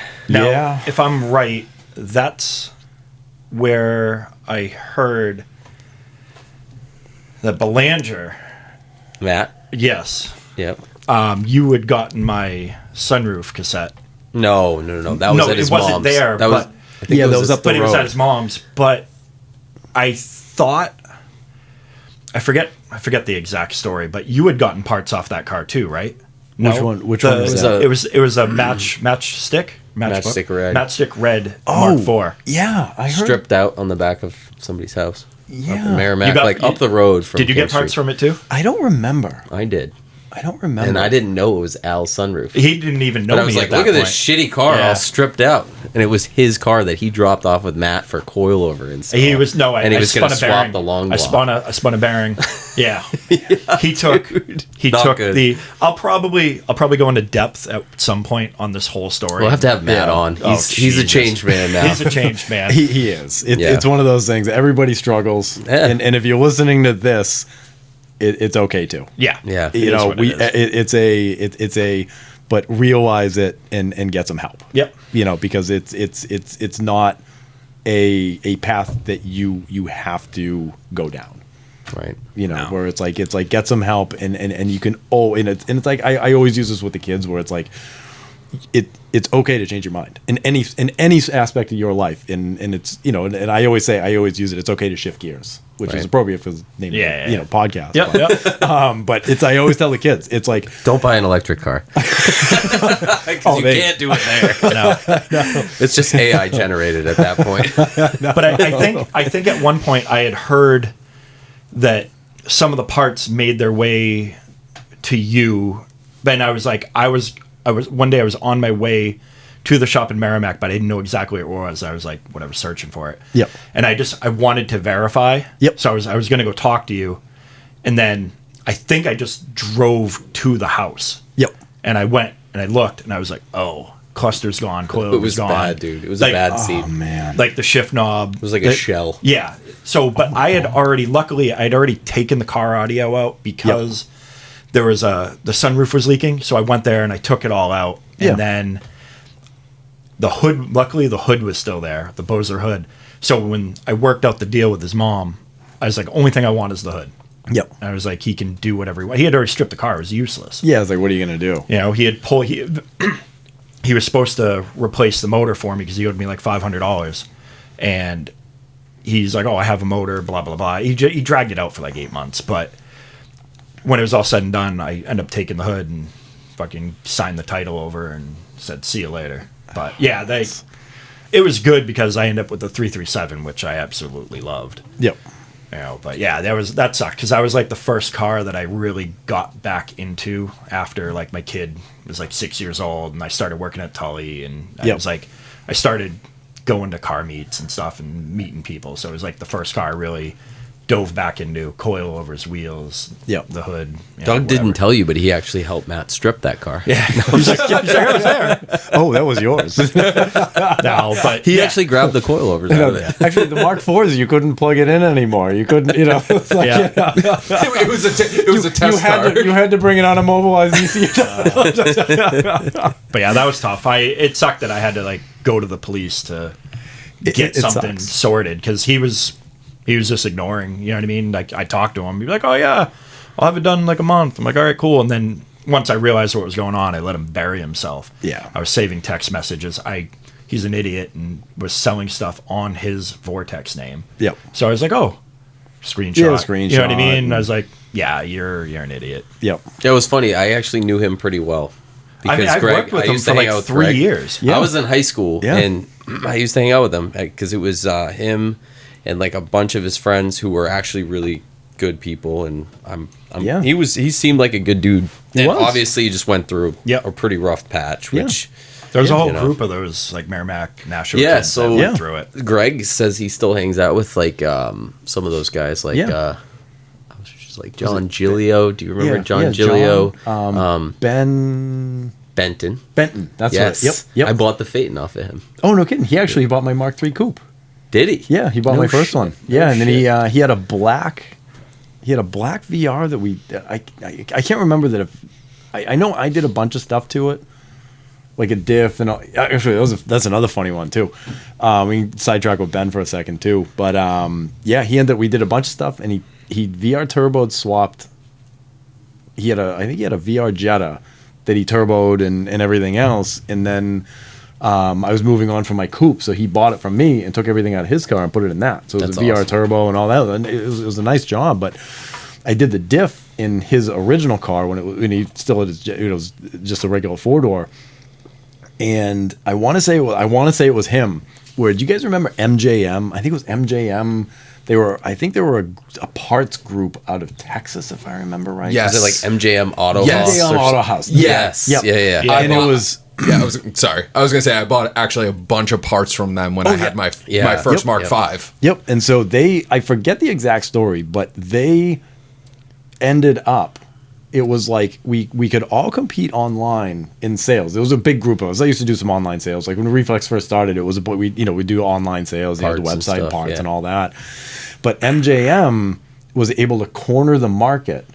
And they were like when we used to deal with Pelican, like Gary Pelican. Yeah. So it's I've like emailed that guy. Well, Well, he's I don't know. great. He's he's still around? I don't know. I haven't talked to him in forever. Because like I had ordered something from him, and like I got like an email from him. Oh yeah, like, yeah. It was just pretty. It was cool. Like just like I him have and a his wife. Pelican in my Mark IV GTI. Yeah, and it's like and he's awesome. And it was like just like him and his. I think it was like him and his wife, and that was it. And he had a thing where it's like, okay, cool. Like I'll sell you diffs, but you can't. It was like them in South Bend where it's like, okay, cool. Please don't discount it. You know, it's like we'll discount it to a dealer, but we want to maintain our retail pricing so we can. So if he sells a diff, there's still profit in it if he were to sell it direct. And what MJM did is they bought out everybody's inventory, and then didn't discount it. And so it was one of those things where it was like they had basically cornered the market. And so I want to say it was Ben where he and if it's not you, Ben, it's somebody else, I'm sorry. But he ordered like I want to say it was like the clutch, the flywheel, the diff. He ordered like a pile of shit, and they never charged his credit card. Somehow it got lost in the mix. No shit. And so he ended up with everything. And it was like he's like, do I call? Do I whatever? And it was like, dude, they are fucking horrible. Just so it's don't. like, Yep. You know, it's like Let not it to ride. be whatever, but it's like let it ride. If they catch it, they catch it. Yep. It's on You got them. cars to build, bud. That's it. It's like take that money and buy the fucking turbo. So back to Merrimack. Yep. I worked there a little bit because he hooked me up with the body shop. Yeah, with 'Cause Jonathan. So you had one bay there, right? yeah, For we were Reflex. using- Yep. That was an experience for me. Oh, yeah. Because I was starting out in the industry, and it was like a body shop that did Volvos and body work. Yep. And then Doug was there with Reflex. Yep. Starting out. And Oh, yeah. it was an interesting scene. Yes. For sure. Oh yes. One day I showed up as an apprentice, and I remember there was Jonathan. Jonathan. I swear to God, dude, my fingers still hurt from sanding weird shit. Like, obviously, it's a body shop, Oh, so yeah. you just have to do prep work. Like, Yep. I wanted to paint so bad, but I never got to paint a fucking thing. But like, one day I showed up from after school or whatever, because I was going to school full time. High school? No, I Oh, was. okay. College. No, because I was definitely. I would think it was at UTI. Yeah, I think you were UTI. Yeah, so I would come there. I was working. I think that was before I was working at NTB because I eventually went to NTB and I was there for a while. But you were working with big head Chris Albertelli at NTB. It was the one near the Pheasant Lane Mall. Oh, did you work at the one in Manchester? No, I thought you worked with that kid Chris that I worked with at Mini. I don't know. Yeah, I thought we talked about it at one point. Well, Kid was a spaz. regardless, Yeah. one day I showed up and Jonathan's like, "Well, I don't really have any work for you," and I was like, "Well, what can I do? Like, can I like work on some panels or something, just like practice or whatever?" And he's like, "There was this big truck with like firewood, just dumps like 3 cords of wood in the street, basically, because it was God, like I this." remember that. And Jonathan's like, "Well, we need somebody to stack this wood." And I was like, "Dude, I'm going to school for automotive. Like, I can't show up here and stack wood." And then one time he made me detail. So he's like, "Well, you need some money?" I'm like, "Yeah, I do need money." Because I was just as bad. I was spending money on car parts, selling everything, like, it's like flipping parts. you sell and your doing all couch that. if you got a good deal. Yeah, I on just didn't have a something. lot of money. So I was like, all right, whatever. So one time I had to go meet this guy, and he had this like junkyard in Merrimack. Like, Oh, that was Norm's Transmission. oh my I think God. it was up at Norm's Transmission on He Back was- River Road. It was I remember so you bad. telling me dude. about that. He was like, "I've got 3 cars. I'll give you $100 each to detail." And I was like, "All right, fuck it. Like, do you have the materials and everything?" I was a hard worker, so I was like, "I'm gonna show up. I'm gonna do my best." I remember I got in an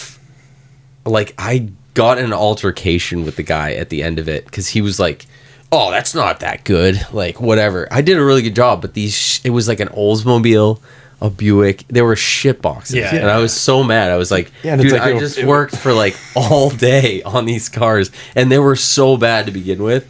So I was very upset, and then I left King Street, and I was like, I like Jonathan. I like his father. Is his father still around? Oh yeah, he stopped by today actually. No shit. Oh yeah, Really? yeah, he stopped by today. Yeah, I mean, that was definitely an experience for sure. Oh yeah. But yeah, I learned a good amount about body work, and I feel like when I started there, you were kind of moving. Yeah, out. we were So I was headed like, out. fuck, this did not work out the way I wanted it to. You were hoping to get in the door. Well, not that, but I just wanted to learn Yeah. more about I don't know. I was just obsessed with VWs, so I was like, all right, cool. And I just got my Mark IV. 2001 Yep. GTI GLX. GTI GLX. I call it GLX because it was a weird. It had the like Climatronic. 2000. Yeah, Yeah. it was a higher The leather. end. Yep. Yeah, it had Yep. the walnut and stuff inside. Yep. Yeah. Which I ended up swapping out for R32 stuff eventually because I thought the GTI it worked well in the Jetta. Yep. But in the GTI, I was like, this is kind It's of different. It was weird. Yeah. Yeah. I think my Mark IV Probably it was. had wood trim. Now that I think of it, Yep. They had two tones of it. Yeah. They had a lighter and a dark. I think I had Yep. dark. Yeah, it was nice because my ex-girlfriend's Jetta was the the Tornado Red. Yep. So Oh, I had that's the right. Jetta And and she the had the GTI, and they were GTI. basically both my cars. So they both had wood grain, but they were a different pattern or whatever, and different color shade. But yeah, it was just weird. But anyways, back to Merrimack or whatever. Yeah. No, so we were there, we opened there, and then we were there for about a year. And then we moved over to Candia Road. And then we were there for a year and a half. And then, and that's when we really started to, it's like you open up and it's, word of mouth and the online stuff was just kind of starting. And so we did, a lot of stuff. It was, did some performance stuff and did, all that. And then moved to Candia Road. You guys were selling Revo. Yep. Yeah, years ago. remember Yeah, that, I know. dude. Yep.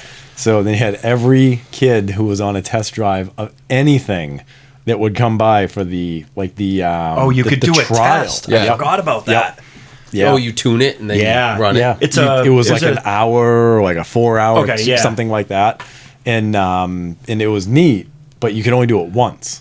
And so it's people would kids would come by with brand new car, obviously with the dealer plate on a test drive. Oh no. And it was we can't Mike. we can't I do never it. did that. And Kidding. and so it was we just can't. So finally it got to I'm gonna need a registration that matches your license, because I'm not wasting my fucking time. And then we started charging for it, and that eliminated the fucking problem. Yeah. And so we did that, and and then it was we moved over to where they are in Hooksett now. Yep. And then it was okay, you shift over to service and maintenance and stuff like Yeah, that. And then took because off in from the there. long run, there's no money to be made in performance. Unfortunately, there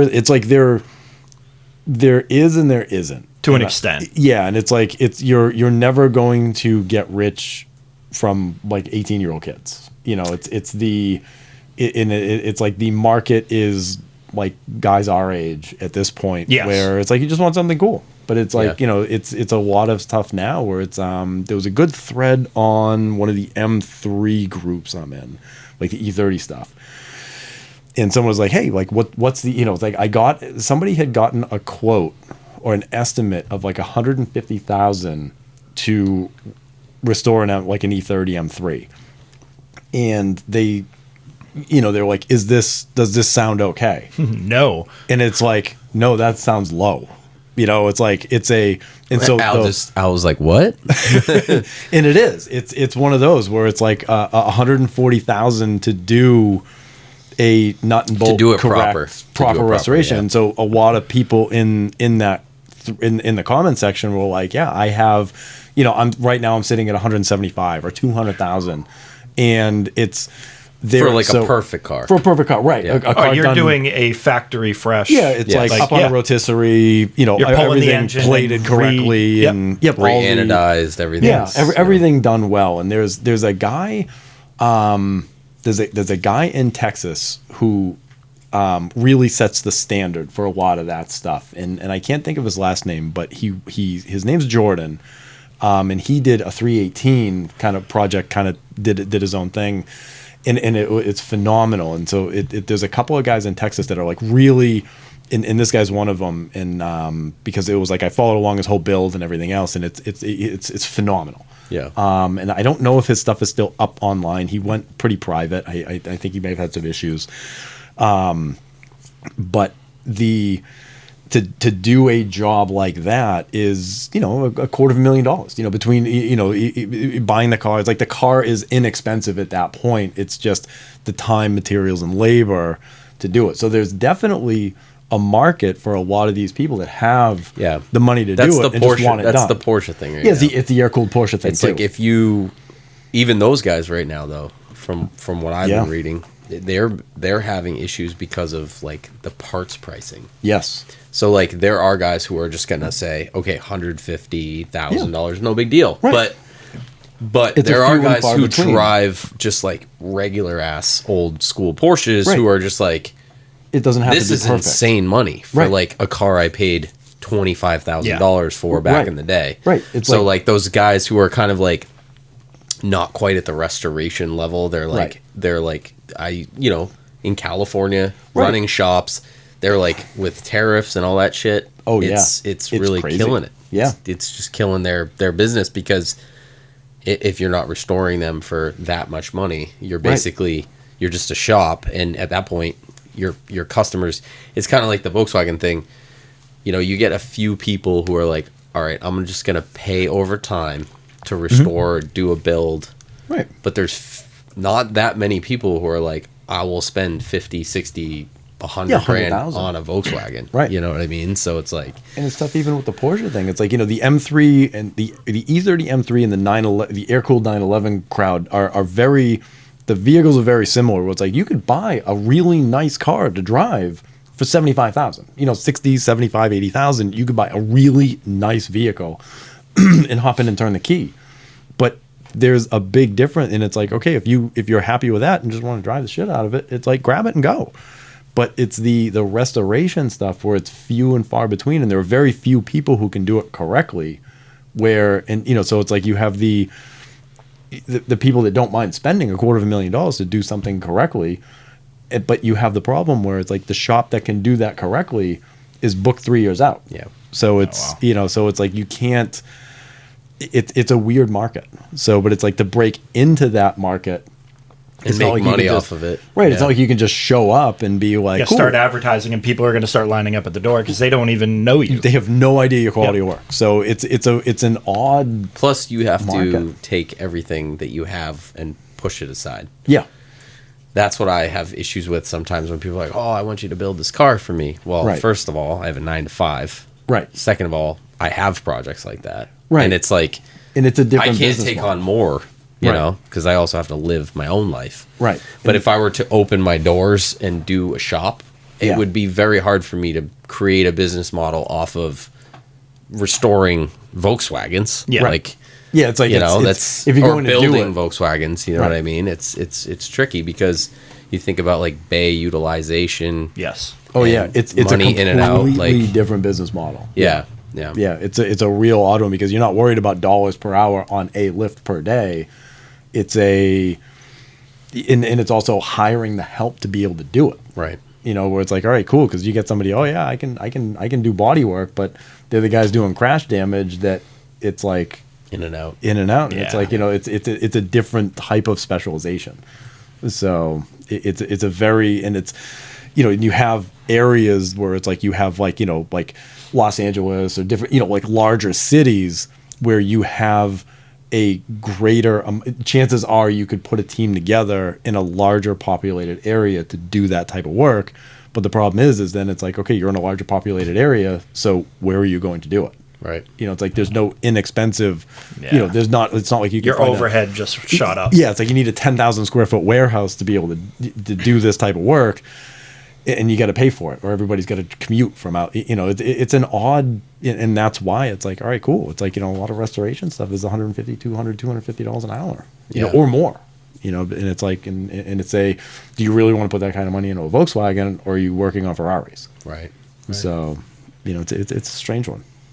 So that's why you went more service and maintenance. Yeah, it's service and maintenance. But the Reflex Tuning the reason you named it that was because you were building cool Volkswagens. Yeah, yeah, You that's what I like to do. It was a reflex yellow. Isn't that how you eventually Reflex yellow Beetle, which 2000, was a GLX. 1.8T swapped? No, it came factory 1.8T.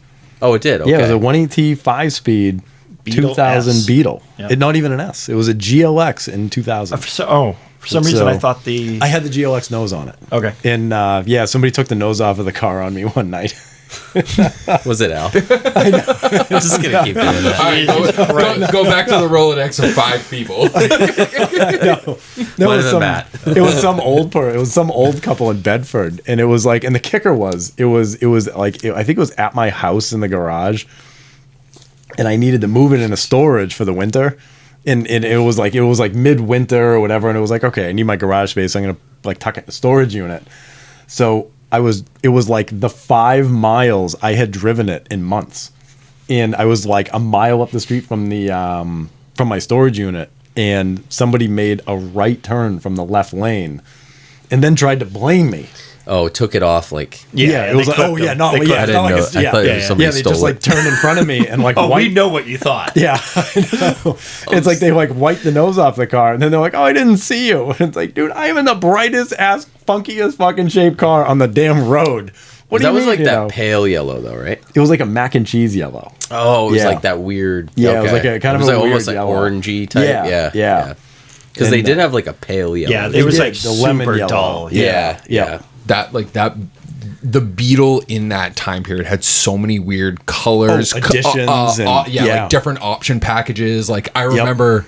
The S, Was the it- color concept. Yeah, so I was gonna say the concepts were color cool. because I remember Yep. it was 01 or 02 or something like that, and my dad was looking for a new car at the time, and he ended up at Manchester Volkswagen. They had a platinum gray. It might have been platinum gray. It looked like platinum Something gray. like that. Yep. But the color concept with the color matched inserts and Oh, the the 5-spoke seats and wheels, all that. yeah, Oh, and yeah, all yeah. that, Yep. and the seats, Yep. and whatnot. And then they had a red one, they had a yellow one, they Yep, all the had blue all the one, color. they had all the it was yellow. such a Yep. cool, like weird, quirky. Did they? Oh yeah, orange. They had the snap orange. Dude, so Yep. I think the squareback, that orange was the hot. lady that painted the squareback prior to my ownership, pretty sure it's cyber green metallic. Oh, cool. Which was Yep. the Beetle color, and yeah, the color I think that was the concept seats. Turbonium. Yeah, It was like a weird 2000 model. Yeah. Like, Yep. yeah, Unpopular opinion: those Beetles, they were cool. the new Beetles, they were cool. I actually, in my driveway, I still have my all-wheel drive swapped shell. It's Like, yellow. It's the yellow one. Yeah. Oh my god! Yeah, wow. it's my stepdaughter's car. I didn't realize that you all-wheel drive swapped it. This is a different one. I actually found one years later, and I all-wheel drive swapped it. I grabbed everything out of a TT, and it ran and drove. And then my stepdaughter thought it was cool, so I was like, "All right, cool." And I had a built motor and everything else in it, so I pulled the engine out, and we just haven't. And I've been trying to boot her in the ass for a couple of years now. It's like, hey, like the engine's literally half assembled in my old shop. Yeah. Like, let's go put it together. And so I'm hoping that this year it'll at least get the engine back in it and all that. And What engine was it? The TT? It was a TT. We did the 225? 225 With Yep. the factory setup? 6-speed and all that Yeah. stuff. Yeah. My coworker, he just drove to PA to get one. Young kid. He was like, yeah. He's like, this car was listed for $4,500. I sent it to him, and I was like, this is a black Turbo S, 6-speed. Dude. Love the Turbo S's. Oh, it's a great car. Oh, Yeah. man. Like, the bumpers, Yep. the seats. Yep. The 6-speed. Yeah. You know, like, you have some potential there. It's got the twice yeah. pipes in the back, right? The what? The dual pipes, Yeah. right? No, the Turbo No, S's no. had a single side. They always say, double yeah, tip. for some reason. But you For some should reason- put one on there. Yeah. Because it has that turbo or yeah. that Porsche-esque, like the flares and everything. And this, Yep. it's just that's looks, what I, it's that's a what nice I did car. with mine. Is I have the TT exhaust coming out Oh, of the that's back awesome. of mine. Okay. Yeah, because And, those yeah. TTs were Yeah. basically that's all it needed from the factory was like the TT stuff. Yep. The all-wheel drive. all-wheel drive. You And it's know. like that would have been. It's like, and that's would've been where. But even Was it so, eight- I mean, even the front-wheel drive ones are cool. Oh, they're I mean, great. they look great. They're getting harder to find. This Yeah. kid went down there. He paid like $3,000 for it, and it's Yeah. like in good shape, rust free. That's I go cool. if you need a buyer, like I was like I'll find you a buyer. Oh, but, yeah. But I don't know if he likes it or not. He's been driving a little bit. He's got like a newer car too, so he's like The old hourly Yeah. kid that we had, he had this thing he wanted to buy a diesel Beetle. Those are And cool. Well, it's because at the time people were asking ridiculous money for wagons, Jettas, Golfs, whatever. But for whatever reason, nobody wanted the Beetle diesel. So if a Jetta wagon was going to cost you $7,000 to get a diesel, you could get a comparable Beetle for $3,000, $3,500, and it's the same 1.9. Right. But he's like, I'm gonna upgrade the turbo. I'm gonna do a dump out of the hood. Yeah. I'm gonna lower it. He's like, I'm just gonna make it rowdy. And he's like, you can get them for nothing. Nothing. Peanuts. Yeah. Yeah. It was still like, to this day, I still feel like the Beetles were in the newer realm of VWs. Yeah. It was like still that one car where someone internally there was like, we're just gonna do it. Yeah. Because I remember when I was working at Seacoast when the newer generation of Beetles came out. Yep. Where the fenders, the fenders were starting to get flat. Flat. Right? Yeah, But 6, I think. Yep. Yeah, but they came out with all of their like funky models. No, I'm talking like the newer, so like 2012, 2012 on. Yep. But they started coming out with all like the 50s editions, the 60s editions, the 70s editions, all that stuff. Like the I can't remember if it was the 70s edition or they actually had a separate Fender edition, but like where they had like the sunburst dash and you got like a matching guitar with the car. Oh, yeah. And like how the 50s edition had like the Steelies with the chrome rings on it. And you know, the 60s edition was similar, but it was like a powder blue color. And then they had the 70s one that had the turbo engine. With like, it was just very cool and then the pink one. The pink Beetle, which It's like, I laugh about those, but that they're color was awesome. gorgeous. Do you know what those still sell for? It was stupid Like money. you'll still What, pay like the pink one? The pink one. Okay. If you can find a reasonable mileage pink convertible, you'll still pay 20 or 25 grand for Yeah. it. They want almost new money because it was like my wife.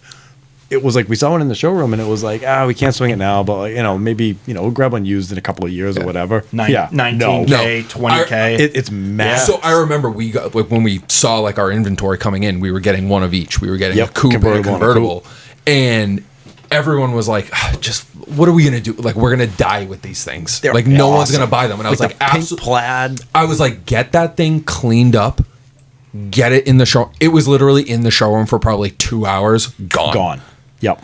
And it was such a nice color. The amount of metallic flake that it's was in that. Because phenomenal. it wasn't really pink. No. Like it was almost like it had like a purple hue to it and stuff like that. It was, I don't know. It is. It was almost like a mauve-y.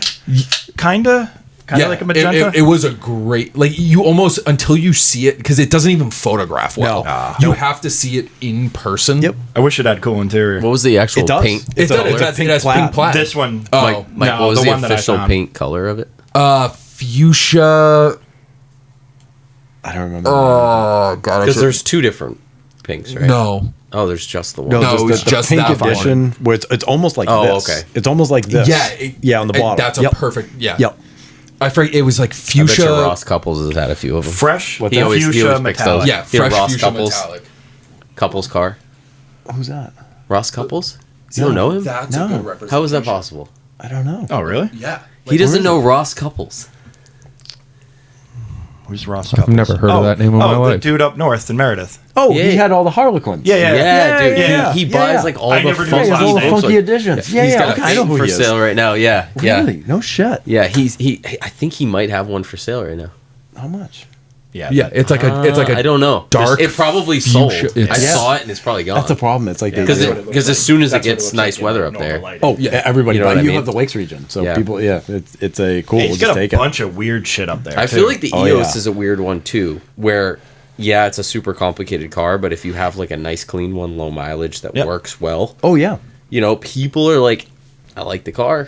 You Yeah. know, it's like it's Everyone's a cool scared car. of it. It's That's a the hard top we convertible. used to Rightfully just so. sell them over. Yeah, you're not kidding. No, we used to sell those things over the phone.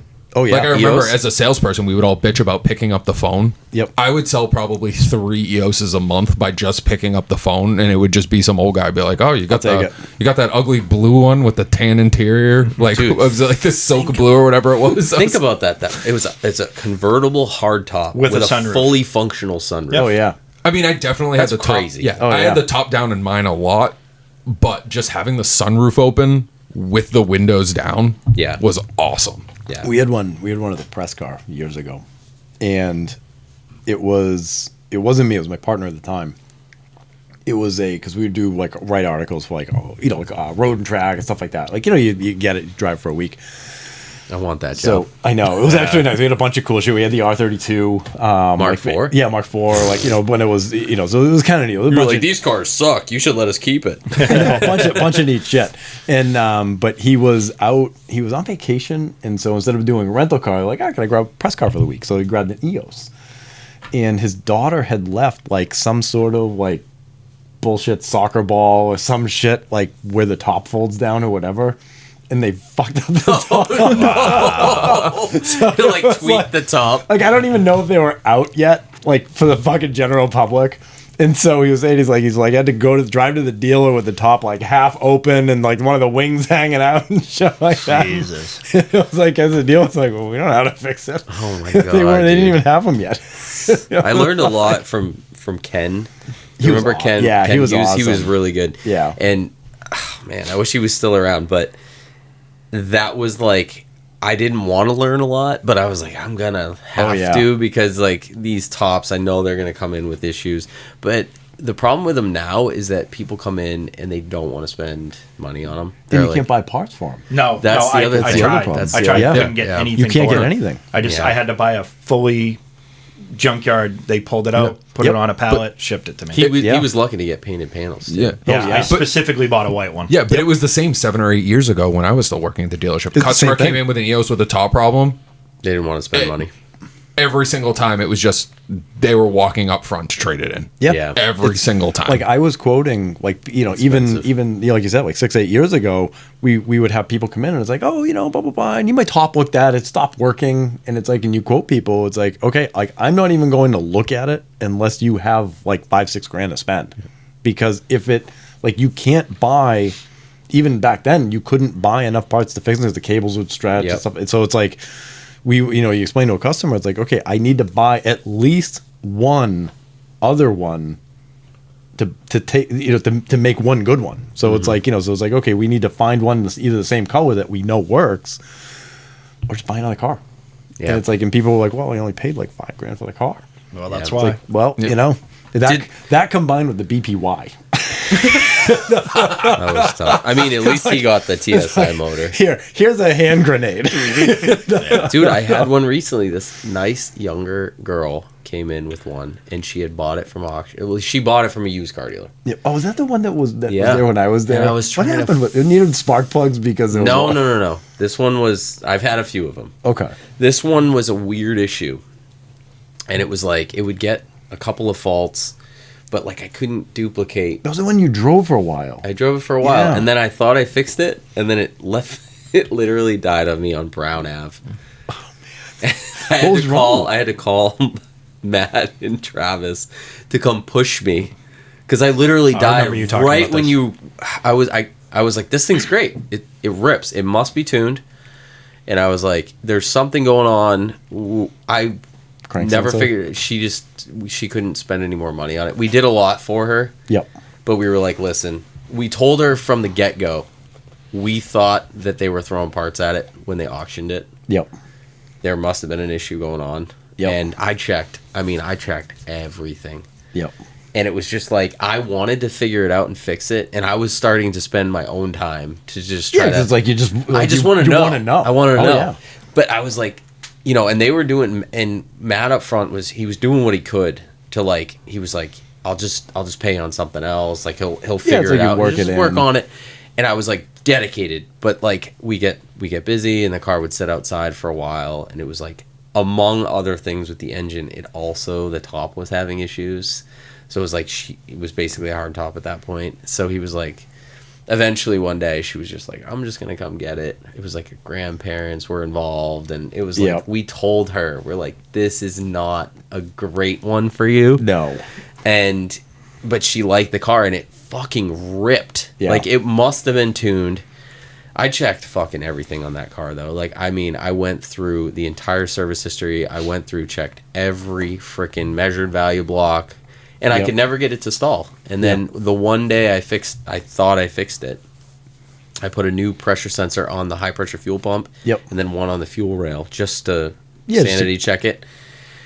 Because I was getting a weird fuel pressure regulation fault, but it had like a new high pressure fuel pump, new low pressure pump, new fuel filter. Like it was module, like, everything. and you know, I like at one point I was like, all right, well, I know all of these things have been replaced, but like, where the fuck can I go with this diet? Yeah, because you never know. Like, you put somebody puts a. They had an issue with like VDO aftermarket pumps where it's like, yeah, VDO makes the factory pump, but the VDO aftermarket ones wouldn't work right.